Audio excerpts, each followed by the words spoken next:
De volta com o código aberto, eu sei que nesse intervalo você ficou pensando qual é a história que a Agatha tem para contar. Então a gente vai voltar, nós estamos falando sobre liderança e essa ideia da liderança, como a Tamires falou, de Jesus chegando para os discípulos, né, nessa discórdia, quem que vai ser maior? Olha, quer ser maior, vai ter que ser como aquele serve.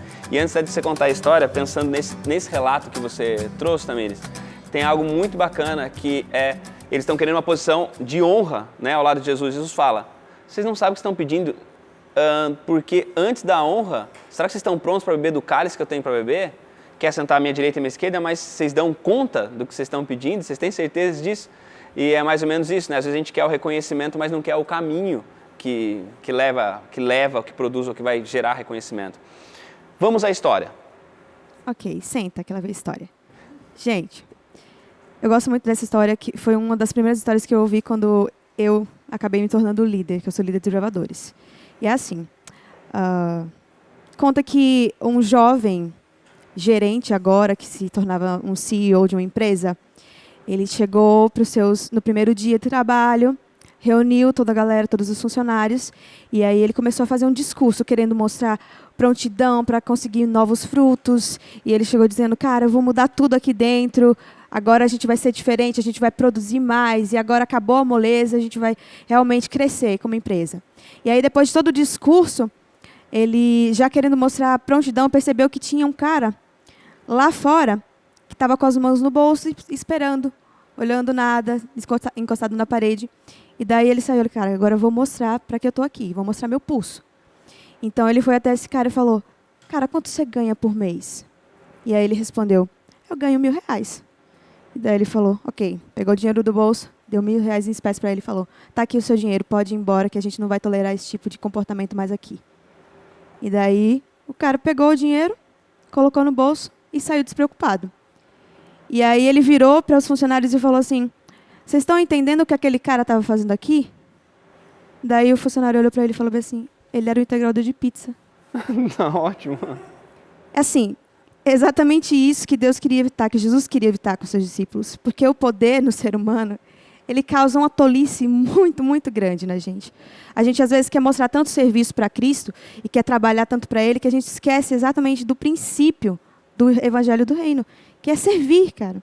A gente não vai ser reconhecido de cara, a gente vai servir, servir, servir, apanhar muito para entender que no Reino do Céu, o maior é aquele que se curva.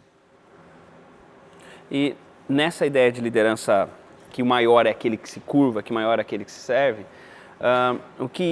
como é que esse tipo de liderança, ele contribui mais para a unidade do que essa liderança que é servida, essa liderança que mostra poder, essa liderança que quer simplesmente mandar? Como é que essa liderança servidora promove mais unidade do que outro tipo de liderança? Porque ela dá autonomia para os outros. Não gira em torno do líder, gira em torno do todo, do movimento, das pessoas. Autonomia, acho que essa é a palavra. E você, Gustavo? Na liderança servidora, o líder ele acaba se tornando também um exemplo, né?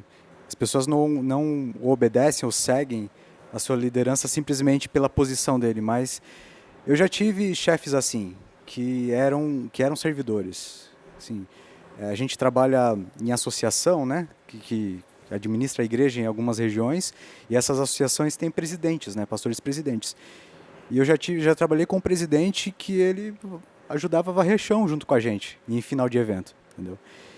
E esse estilo de liderança faz a gente seguir a liderança dessa pessoa apenas pelo exemplo dela. E a gente cria uma simpatia, cria uma empatia com a pessoa, naturalmente. Isso, agora, quando é uma liderança autoritária que quer ser servida, isso você obedece simplesmente pela posição da pessoa, mas você não cria uma simpatia com a pessoa, você não segue ela por quem ela é, mas pela posição que ela ocupa. Isso acaba criando Nem sempre um desgaste. Só autoritária, mas indiferente. Uhum. Acho que dá uma diferença muito grande quando a liderança servidora inspira aqueles que estão ao lado, sabe? Porque você trabalhar inspirado, por exemplo, de alguém, é totalmente diferente, é muito mais funcional mesmo, cresce muito mais rápido. Além do fato de que essa fricção entre egos, ela diminui demais, assim, numa igreja onde a gente tem uma liderança humilde, uma liderança servidora, ela quase não existe. Ela vai aparecer ocasionalmente porque ninguém é perfeito, né? Mas com esse propósito, a gente caminha para um ambiente mais pacífico e em que a gente pode concentrar as nossas energias em pregar o evangelho realmente e não resolver problemas entre nós.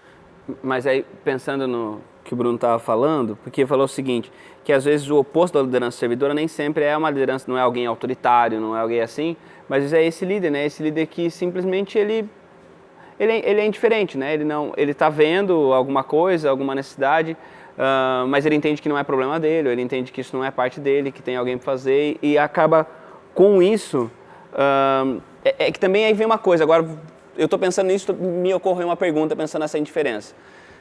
Esse líder que nem você falou, que é um líder que parece envolvido e tudo mais e tal, e que serve, em algum momento, se a gente organiza uma igreja, uma comunidade e divide atribuições, se eu como líder passo a servir todo mundo, então não tem por que dividir atribuições, eu carrego todas as atribuições para mim e sirvo a todo mundo e ninguém mais faz nada, não é mais, não parece contraditório eu organizar para dar atribuições, de repente o líder está fazendo tudo aquilo que ele pediu para ser feito?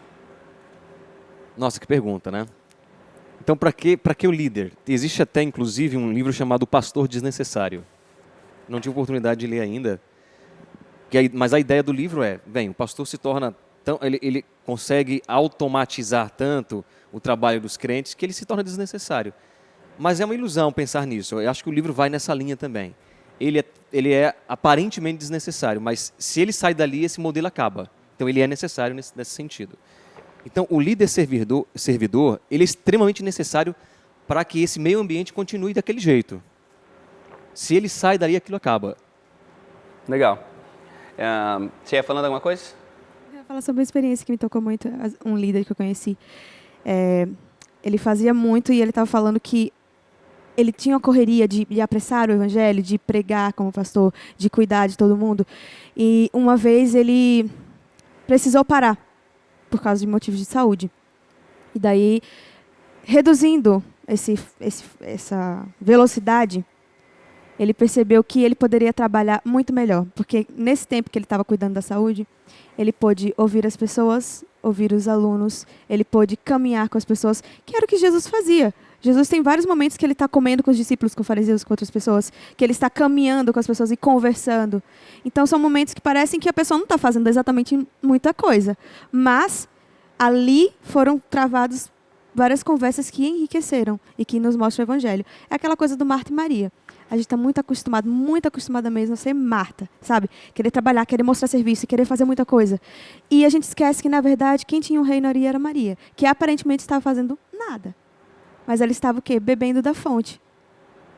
E nessa ideia, né, é interessante se falar de Jesus fazendo isso, que isso não é perder tempo, né? Jesus está comendo com pessoas, ele não está perdendo tempo com isso. Essa liderança que na organização da igreja, e as pessoas estão ouvindo, talvez você pertença a alguma igreja, é importante você entender isso.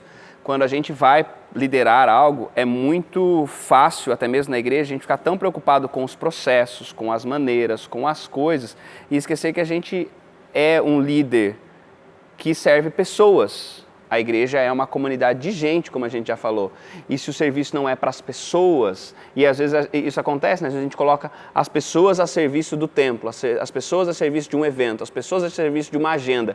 E não o contrário, não é a agenda que está servindo as pessoas, não são os eventos que estão servindo as pessoas, né? Então é importante a gente lembrar disso, que Jesus, ele sempre que era gente, não era perda de tempo. Sempre que tinha gente para comer, para caminhar, não é perda de tempo. Você pensar que ele ressuscitou.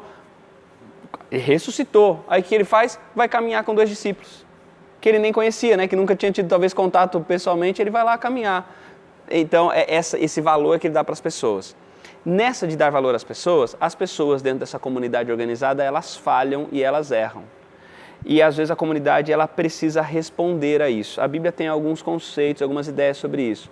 Como é que essa comunidade precisa reagir, e isso às vezes é algo que é um tema muito delicado, porque todos nós fazemos parte de comunidades, você que está em casa também, que muitas vezes respondeu a erros, a falhas, a tropeços das pessoas de uma maneira, talvez não foi da melhor, ou pelo menos não foi da melhor maneira comunicada e trouxe angústia, tristeza, separação, ao invés de gerar união. Como é que a comunidade precisa lidar com quem erra?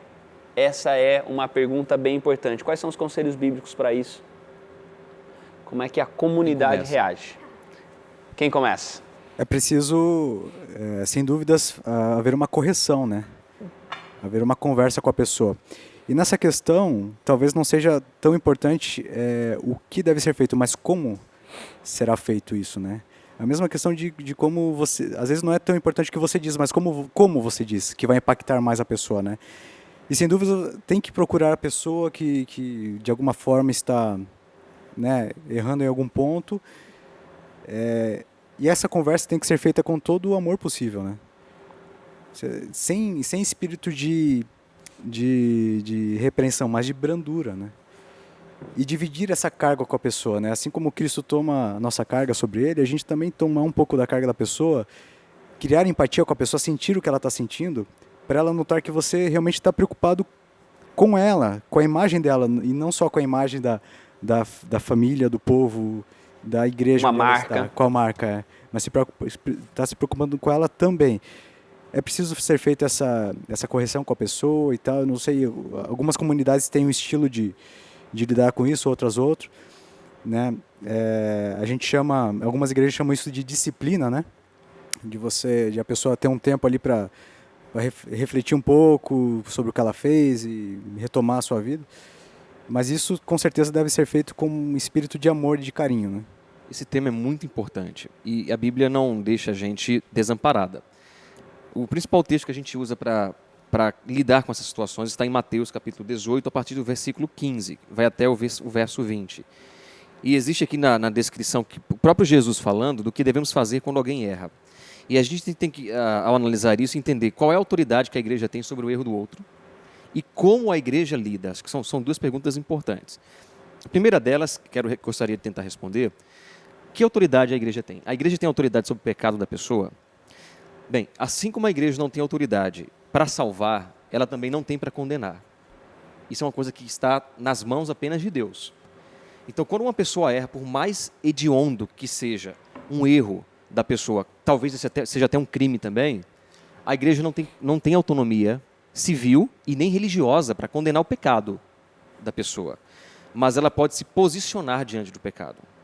Ela pode dizer para a sociedade e para aquela pessoa o que ela pensa. Então, a primeira coisa que entender é isso, a igreja não condena o pecado. Ela se posiciona diante do pecado. Olha, a gente não acredita nisso e a gente tem que ter esse tipo de sanção sobre a pessoa para poder preservar a nossa unidade. Essa é uma forma de preservar a unidade, né? Buscar a santidade daquele grupo e também ajudar aquela própria pessoa, porque a impunidade pode levar a pessoa a continuar cometendo o mesmo erro. O texto também menciona que quando uma pessoa comete um pecado que não é público, como a igreja não tem autoridade sobre o pecado dele, então esse pecado não vai ser público nunca. A igreja não deve revelar isso, né? Não precisa ser público, porque a igreja não recebeu de Deus essa autoridade sobre o pecado dele, né? Então, já como pastor, com certeza alguém já te procurou, ou me procura, até às vezes até um amigo, olha, cara, eu cometi esse erro aqui, eu fiz isso, fiz aquilo. E você não precisa espalhar aquilo. Não precisa, na verdade, você vai trazer um prejuízo ainda maior. Agora, quando a gente busca essa palavra disciplina, uma palavra até mal vista em alguns círculos, mas por que ela é tão necessária? Pincelei muito rápido, mas ela é necessária e junto com a discrição, porque ela protege ambas as partes. Se um amigo meu, se um membro da igreja vem até mim e fala, pastor, eu adulterei, e eu revelo isso para os outros, eu posso me prejudicar até juridicamente, se a pessoa negar minha palavra contra ela. Ou se eu vi a pessoa cometendo um pecado, não é? E eu vou espalhar isso aí, isso não traz um prejuízo só sobre a pessoa, mas sobre mim também. Pode trazer um prejuízo sobre mim também. Então a gente tem que, o conselho da Bíblia é muito sábio. Então a igreja tem autoridade? Tem, limitada. E essa autoridade deve ser exercida com amor, com equilíbrio, com sabedoria, e existem alguns passos. O primeiro deles é ir até a pessoa. Se você viu, ou se a pessoa veio até você ou não, e você sabe que tem um problema com ela, vai até ela. Ora, claro, porque não é fácil falar, cara, eu vi você fazendo isso. Isso é terrível. Isso a pessoa pode negar, não é? A pessoa pode começar a te acusar. Não é fácil fazer isso. Mas o primeiro ponto é esse, ir até a pessoa para ajudar a pessoa. E eu encerro então dizendo isso. Eu acho que o grande espírito seja um indivíduo indo até alguém para tentar ajudar devido ao erro dele, ou a igreja se manifestando de alguma maneira, O intuito é redentivo, a disciplina é redentiva, é para o bem, é para salvar a pessoa. E pensando, você falou, já deu mais ou menos um pouquinho a ideia, mas aí, continuando a pergunta, a gente entende a necessidade dessa disciplina e como é que ela ajuda, como é que essa manifestação, como você falou, esse posicionamento em relação ao pecado de uma pessoa que está em uma comunidade, porque parece, soando, que a gente se posiciona e separa, mas como é que esse posicionamento não é separação, mas ele pode ser entendido também como preservação de unidade? Como é que esse tipo de postura pode ser entendido dessa maneira? Traz amadurecimento, né? Se ele for feito em amor e com humildade, seguindo os princípios que foram postos por Jesus, ele vai trazer amadurecimento tanto à comunidade, que vai saber lidar melhor com problemas específicos, tanto quanto para a pessoa em questão, né? Todos nós cometemos erros. E algumas vezes nós caímos mais de uma vez no mesmo erro, inclusive. Só que nós precisamos da ajuda dos irmãos para que a gente possa se levantar. A Bíblia até pede para que nós confessemos os nossos pecados uns aos outros, para aliviar um pouco o nosso fardo, né? Para que a gente possa ver que todos são iguais perante Deus. E que não só perante Deus nós somos iguais, mas perante nós também. Todos cometemos erros, todos pecamos. Então, com esse pensamento em mente também, eu acabei de lembrar agora de um texto que está em Mateus 7, é o verso 12, em que Jesus dá uma regra áurea para a gente saber lidar com esses problemas e para crescer após tudo isso.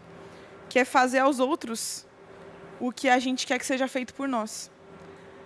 Às vezes, no primeiro momento, a disciplina, ela não é boa. Você acha assim, cara, não vou ganhar nada com isso. Mas a disciplina não está ali para te afastar da igreja, dos seus irmãos, cara. A disciplina está ali para fazer você ver o que tem de errado e para que você cresça. Ela é pedagógica, né? Exatamente. Muito bem. Todo mundo levou o microfone à mão agora, que bom. Então a gente tem muitas coisas para conversar no terceiro bloco, então. Daqui a pouquinho a gente volta para o terceiro e último bloco desse nosso penúltimo encontro, falando agora então sobre a unidade e a organização da igreja. A gente volta já já.